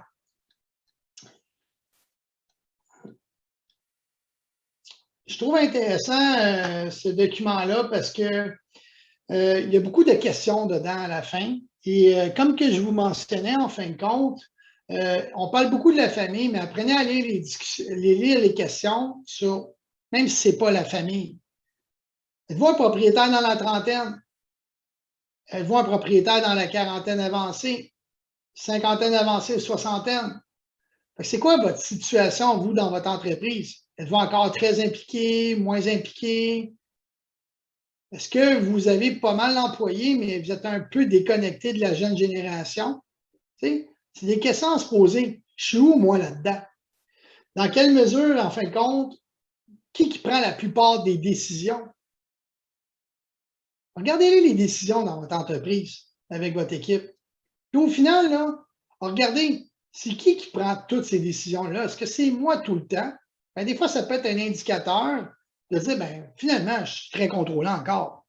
Ces gens-là sont là depuis longtemps, mais je me rends compte que toutes les décisions, c'est tout le temps moi qui les ai prises.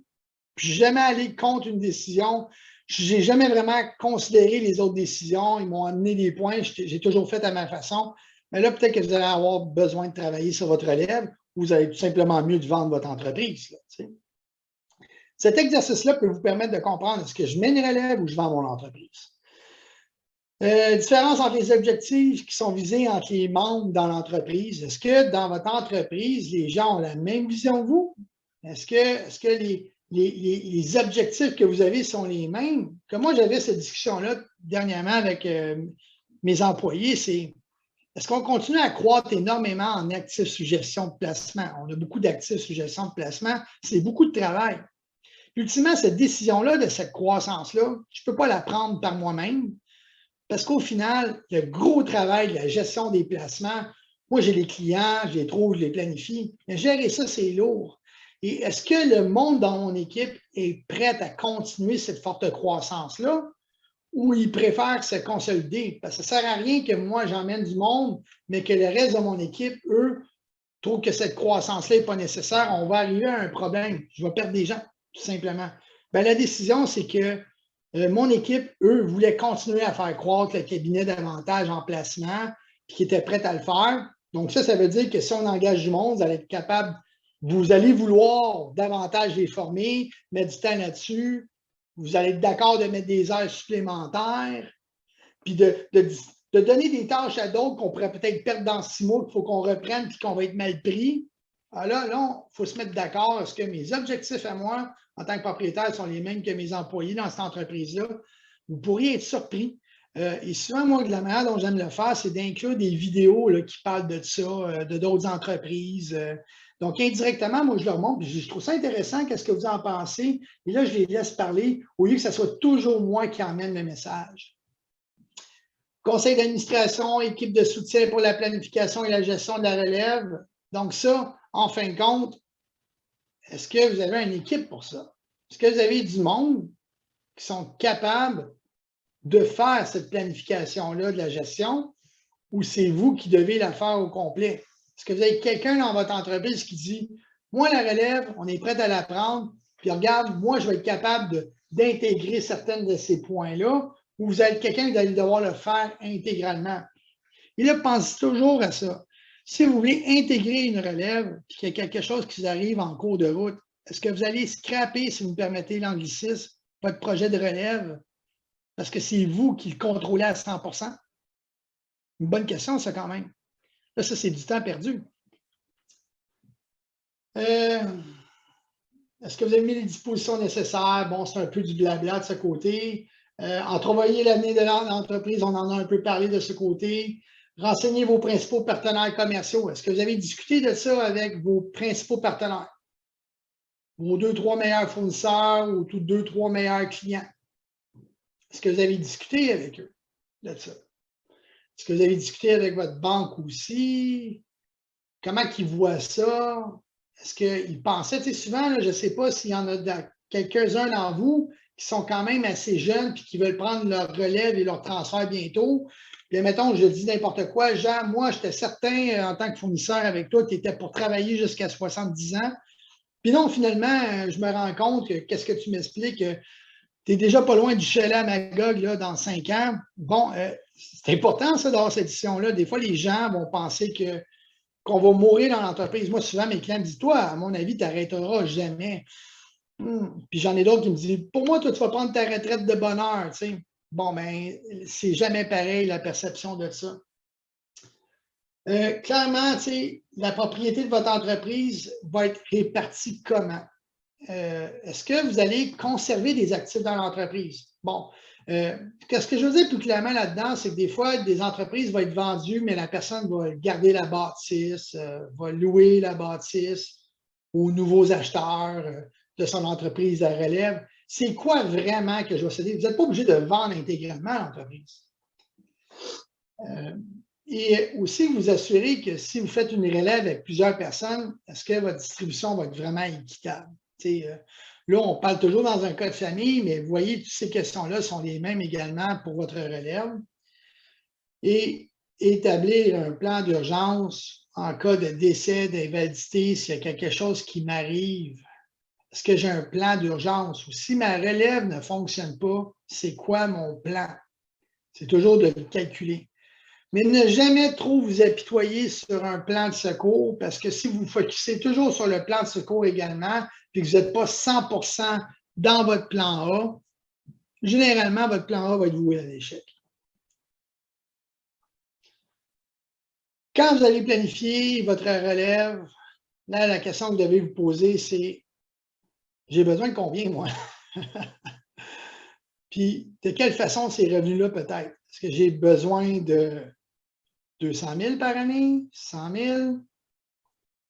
Est-ce que j'ai un capital suffisant personnel déjà pour ma relève? Je veux dire, pour ma retraite?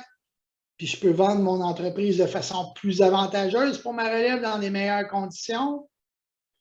Donc, ça part aussi du fait qu'avec le planificateur financier, bien, on a besoin des chiffres. J'aurais besoin de combien dans une compagnie de gestion, combien ou en REER, ou combien dans un compte personnel après impôt, c'est quoi les valeurs que j'ai besoin, est-ce que j'ai besoin du même revenu toute ma retraite ou à l'âge de 80 ans, je veux moins, est-ce qu'il y a des choses importantes que je veux faire dans mon début de retraite, puis moi j'ai toujours voulu, mettons, m'acheter un petit vignoble au Okanagan Valley, mettons, puis ça me coûterait 1 million en partant. Bien, ça, c'est une chose différente, là. Donc, c'est quoi votre retraite? C'est quoi les revenus que vous avez besoin? Bien, si vous voulez vous acheter un petit vignoble au Okanagan Valley pour partir votre retraite, bien, c'est sûr qu'il faudrait peut-être avoir un plan de relève où il y a une bonne part d'actions qui est achetée d'un coup. Puis si vous n'avez pas l'argent, c'est de prévoir le financement, disons, avec BDC pour pouvoir le faire. C'est des questions à vous poser. Également, si vous dites, bien, ma relève va me racheter. OK, mais est-ce que ta relève a déjà eu un casier judiciaire? As-tu déjà fait 4 ans de prison dans le passé? Puis tu ne le sais pas. C'est dur de faire financer ces gens-là. Même si c'est des gens qui sont peut-être extrêmement corrects aujourd'hui, les conditions de crédit, des fois, sont assez difficiles. Donc, est-ce que vous connaissez? Puis est-ce que ma relève, le gars ou la madame est marié? Contrat de mariage ou séparation de biens? Ah non, contrat de mariage, j'ai pas le choix. Bien, dans ce cas-là, tu vas détenir tes actions que tu vas acheter de moi dans la relève par une fiducie, par contre. Vous comprenez? Parce que si tu veux rester en contrat de mariage, mais société d'acquet, bien, ça prend une fiducie là, pour pas que une séparation, parce que la personne qui est votre relève travaille 65 heures par semaine, puis ça amène un divorce. C'est très compliqué. Donc, il faut pas seulement que vous soyez bien organisé, mais il faut prendre cette relève-là et l'impliquer avec vos professionnels pour les organiser eux aussi, eux, à accueillir ce que vous allez leur offrir. Être psychologiquement prêt à faire la transition, ça on en a parlé. Également, les questions d'impôts, comment ça se passerait. Faut vraiment comprendre que votre valeur peut fluctuer dans le temps. Donc, c'est là que j'ai parlé au départ à dire, votre entreprise, c'est beau, mais c'est intéressant d'avoir une gestion, d'avoir au moins, ne serait-ce qu'un peu d'argent d'accumuler dans la gestion, qui n'est pas toujours dans la croissance de l'entreprise, que si votre entreprise, vous avez 2 fois moins de valeur, de ce que vous avez dans votre gestion vous donnerait une retraite acceptable. T'sais? Ça devient un peu comme une rente en fin de compte. Bon, moi, j'aimerais avoir 200 000 par année à ma retraite, mais ce que j'ai accumulé au moins dans un compte dans ma compagnie de gestion pourrait me donner une retraite à 90 000 par année. Dans le pire des cas, si mon entreprise flop, ben, tu sais, au moins à 90 000 par année, je n'ai pas la paye des retraites non plus, je suis mieux que la moyenne. Bon, fait qu'il faut prévoir ça. J'aime beaucoup les petits points à ne pas oublier qu'ils mettent à l'intérieur. La planification de la retraite commence avec un REER ou un régime de retraite d'entreprise, mais les propriétaires d'entreprise bénéficient d'autres options dont ils peuvent discuter. Fiducie, compagnie de gestion. Des fois, c'est très intéressant. Je vois souvent en fin de parcours, quand l'entreprise finalement est vendue, souvent ce que je vais voir, c'est que l'immeuble dans lequel l'entreprise était qu'elle a acheté va souvent constituer au moins la moitié de la valeur de l'entreprise. Et ça peut être intéressant. Si vous avez une entreprise en Haïti qui fait des gros bénéfices, mais que vous êtes capable d'être dans l'immobilier que vous allez acheter, et puis vous êtes capable de payer quand même ces bons montants-là, ben, des fois, une compagnie d'IT peut beaucoup changer dans sa technologie. Vous avez manqué le tournant, mais au moins, vous avez acquis quelque chose. Ça peut être intéressant de diversifier son risque. On ne parle pas toujours des fonds mutuels. Il y a différents types de choses que vous pouvez faire dans votre entreprise. Une convention de retraite, ça, c'est généralement quand vous vendez, puis là, vous êtes avec les associés en cours de route, ils vont mettre de l'argent dans une convention de retraite pour vous. Ça peut être une façon d'épurer vos vieux bénéfices que vous avez accumulés. On peut faire un régime de retraite individuel. Si vous n'avez jamais pris de REER dans le passé, ça va être une façon d'aller chercher des droits de REER d'un coup en mettant des bénéfices dedans, mais en ayant un espace fiscal un peu plus élevé qu'un REER conventionnel. Est-ce que vous allez vouloir vous faire payer des dividendes et garder des actions non votantes, mais participantes? Il faut savoir qu'il y a des actions dans une compagnie qui ont plusieurs caractéristiques. Droit de vote ou non, droit de participer aux bénéfices ou non, et le droit ou non de recevoir la plus-value future de la valeur des actions. Donc, c'est 3 catégories. Chaque type d'action que vous pouvez faire dans l'entreprise peut avoir une des catégories, les 3, 2 seulement, 2 de l'autre, pourcentage différent. J'ai une entreprise dernièrement, on a fait sortir le père, il n'y a plus les décisions, qui étaient quand même très présents dans l'entreprise. Le fils a été, ou la relève, ça a été égal. Moi, j'ai aucun problème à m'investir dedans. Mais là, je veux le contrôle, puis je veux que si je veux vendre l'entreprise dans 5 ans, j'ai le droit à ça. On a émis des actions au père qui a le droit de recevoir seulement des dividendes, mais qui n'a pas de droit d'action dedans, de prendre des décisions dedans. Et il n'a pas le droit à la plus-value future parce que là, il est vraiment sorti. Donc, le droit des bénéfices de l'entreprise, et ces bénéfices-là sont versés à sa compagnie de gestion au lieu de personnellement. Donc, les dividendes, il les reçoit dans sa gestion. Il n'y a pas plus d'impôts à payer que l'impôt de société de la compagnie opérante parce que la personne a un train de vie assez raisonnable personnellement. Sa maison est payée de ce côté. Donc, cette personne-là, finalement, elle a une seule sorte de catégorie d'action. Mais si au moins le fils ou la relève travaille 3 fois plus et que l'entreprise passe de 10 millions à 20 millions de valeur marchande à la vente, au moins, ces 10 millions-là, la personne n'a plus rapport dedans. Donc là, on va donner plus d'avantages à la nouvelle relève de dire, je vais travailler encore plus fort pour créer plus. Parce que là, ce n'est pas juste la plus-value des actions, mais on veut quand même avoir des dividendes. Les dividendes peuvent être plus intéressants qu'un salaire. Si on n'a pas besoin de recevoir un salaire, ça ne sert à rien d'assumer des impôts personnellement sur un salaire. Si on a déjà, disons, vendu une part de ses actions, on a 1 million personnellement, on avait déjà des REER d'accumuler. Donc là, est-ce que vous avez besoin de faire payer un salaire? Non, ça serait peut-être mieux d'avoir droit à des dividendes dans une gestion à la place. Le rachat périodique d'actions peut être intéressant aussi. Ça va être une façon de donner un peu une bonification à cette relève-là, mais de financer le rachat de leur part. Donc, vous, durant ce temps-là, vous avez des dividendes plus longtemps des bénéfices. Eux vous rachètent graduellement. Vous gardez une certaine implication. C'est souvent la meilleure façon de le faire. Et là, êtes-vous prêt pour la retraite? Ben là, vous avez encore des questions. Les revenus dont vous aurez besoin. Des revenus périodiques, est-ce qu'on rachète les actions d'un coup? Est-ce que j'ai besoin d'un produit de vente de mon entreprise d'un coup? C'est quoi mes programmes complémentaires d'épargne retraite que j'ai déjà existants qui vont me suffire? Ben, ça va permettre de savoir comment vous voulez le faire payer. Est-ce que je vais financer les jeunes ou on va demander à la banque de financer le rachat à la place?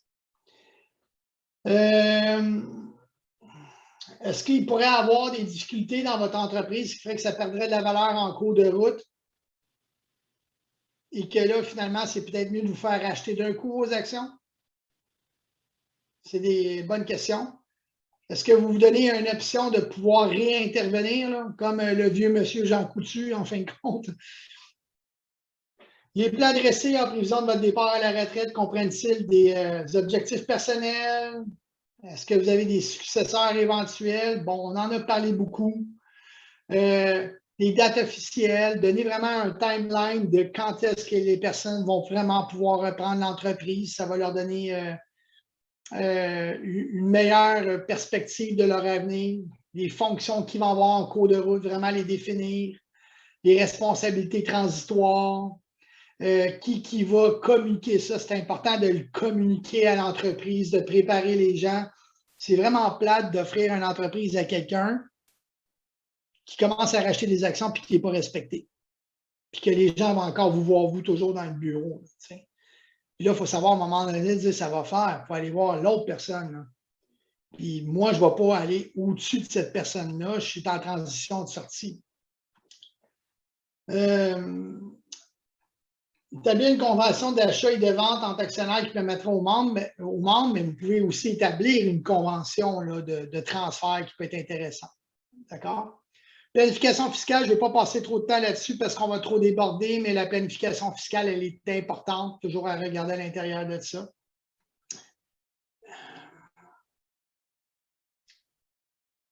Si vous avez des questions sur comment vous pouvez vendre votre entreprise, premièrement, c'est vérifier est-ce que vous êtes admissible à l'exemption de gains en capital sur la vente de petites entreprises.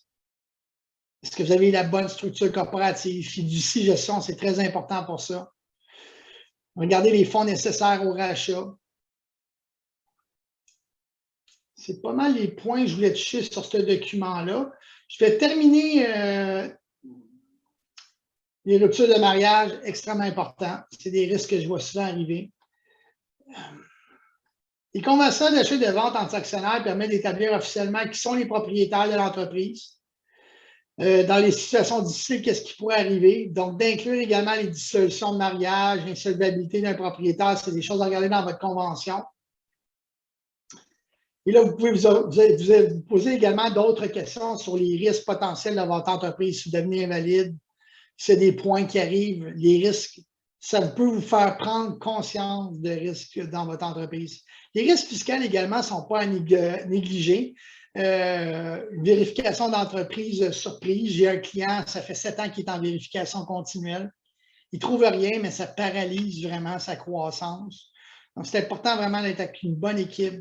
Des fois, il faut savoir reconnaître peut-être que l'équipe où vous êtes au plan comptable ou fiscal n'est plus à la mesure de faire votre type d'entreprise. Souvent, les entreprises commencent à faire des activités internationales aux États-Unis. C'est important d'être pas avec des firmes qui travaillent uniquement au Québec. Vous pourriez avoir des grands troubles.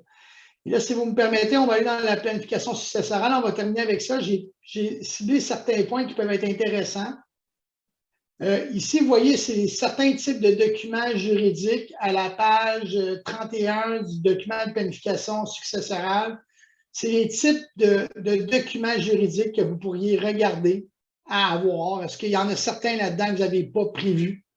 Partage de coûts-bénéfices, les contrats de société, conventions d'actionnaires, des accords en cas de séparation. Est-ce que vous avez fait ça aussi avec votre famille, votre conjoint? Les fiducies les plus importants qu'on va voir, c'est les fiducies familiales. Une fiducie familiale, c'est que c'est une fiducie dont vous allez être le président ou le fiduciaire. Là. Je dis président, ce n'est pas le bon terme, mais les gens comprennent mieux comme ça. Vous allez avoir quelqu'un qui est coprésident ou cofiduciaire avec vous. Et cette fiducie-là va détenir les actions de l'entreprise. Elle va pouvoir recevoir des bénéfices exempts d'impôts et les redonner dans votre gestion. Et vous allez permettre de cette façon-là de vous assurer aussi que votre entreprise, elle est toujours le droit à l'exemption de gains en capital sur la vente d'entreprise, votre 850 000 que vous pouvez vendre. Ce qui est intéressant avec une fiducie, c'est que vous nommez des bénéficiaires que c'est vous qui décidez ce qu'ils peuvent recevoir dedans. Il y a des exceptions là-dedans. Mais techniquement, si vous vendez votre entreprise 4 millions de dollars de plus face au gel et que la succession a pris, je veux dire, la fiducie a pris les nouvelles actions, vous pourriez utiliser l'exemption de gain en capital des fois sur la tête de votre femme, de vos enfants, ces 850 000-là également. Donc, c'est ça qui fait des différences entre des entreprises qui vont vendre beaucoup, qui vont vendre avec beaucoup d'impôts ou moins d'impôts. Cette planification-là va être importante. Il y a des fiducies qui sont créées au décès, les fiducies testamentaires. Il y a les fiducies également de protection d'actifs qui permettent de détenir les actions de votre gestion au lieu que vous les détenez à votre nom personnel. Donc, vous êtes moins attaquable, c'est de voir les risques à l'intérieur de ça. Laissez-moi juste feuilleter les derniers points. Je sais que j'ai dépassé un peu dans mon temps. On avait un beau mandat.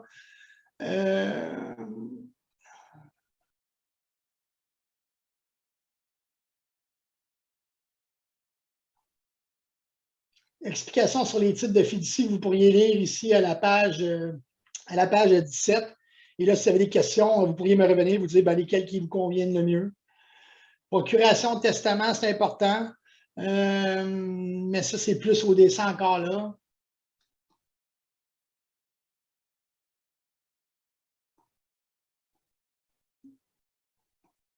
Ça, c'est vraiment plus un document qui va vous toucher. Planification fiscale anticipée, allez lire ces points-là.